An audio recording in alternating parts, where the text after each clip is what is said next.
The day we got shipped in there to find out where we were going, the only initial that the guy at the desk knew how to write was a K. So everybody was going to Korea.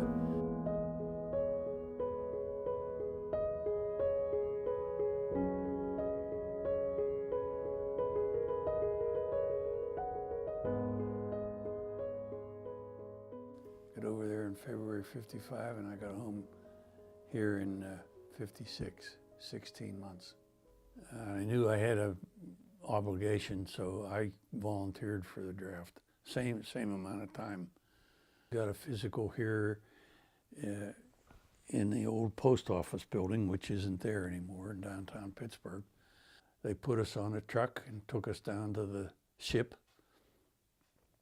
And because there were 6 medics in that shipment, we volunteered to pull sick call on board the ship.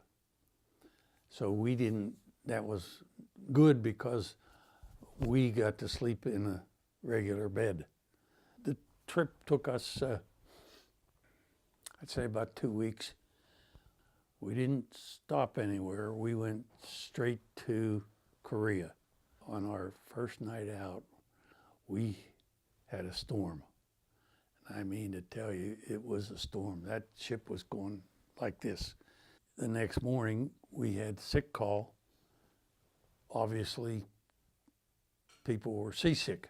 I mean, the ship was, it was literally going up and down. I did not get seasick. I almost did, but I did not. But there were a lot of guys that did. I was trained as a medic. I was shipped to a Mobile Army Surgical Hospital, in other words, a MASH unit. But what you run into is they need different people to work at the hospital. So there's different jobs. I got over there, the officer asks you questions, what you would like to do, and I told him that I would like to work in a motor pool. I first worked as a parts man, going to the ordnance depot to get parts for trucks and Jeeps. And then when the dispatcher left, rotated home, I got the job as a dispatcher. What that entails is writing a trip ticket. It's about yay big. Destination and who the driver was. When you got there, they told you the hospital was a compound. They referred to that as a compound, surrounded by barbed wire. And in fact, every outfit over there was surrounded by barbed wire. Everything outside of the barbed wire was off limits. The only way you could go out there without getting in trouble was if you had a vehicle. The vehicle had to have a trip ticket.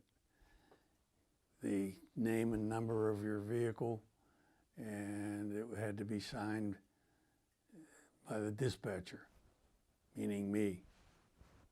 And if you weren't, if the MPs got you while you were hauled in. One of the reasons you couldn't go off the compound was everything was off limits. You couldn't drink anything because it was unfit to drink in the village.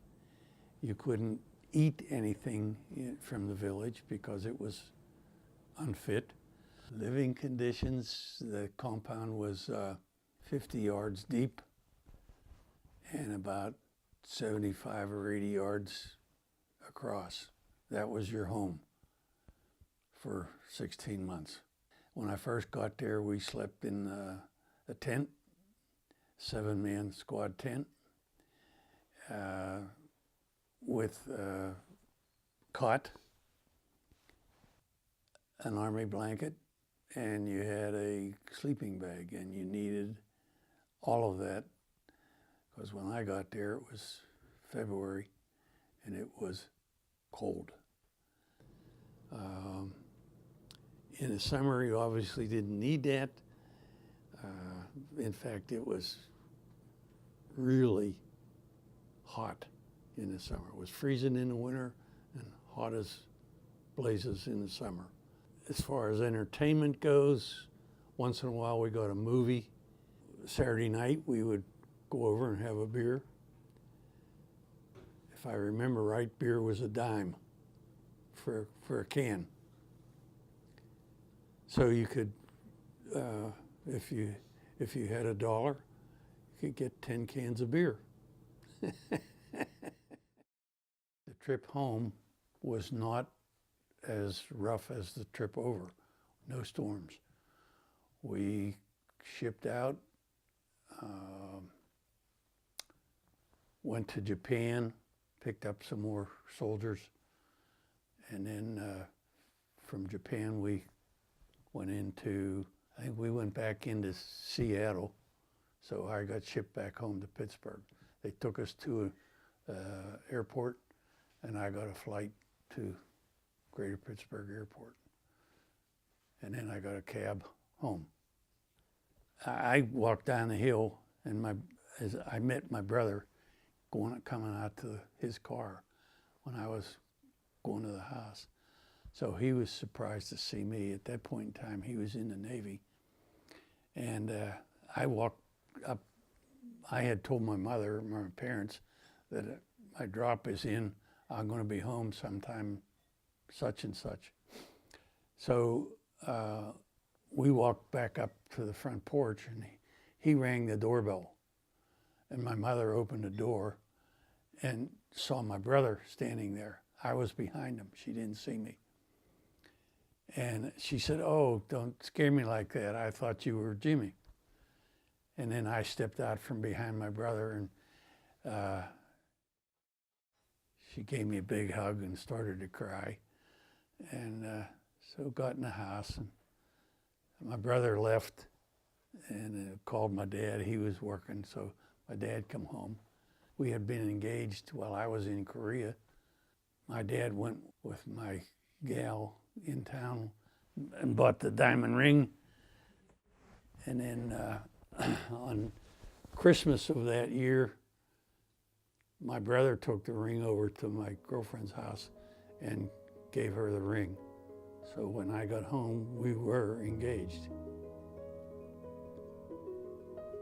Right? And we've been together ever since.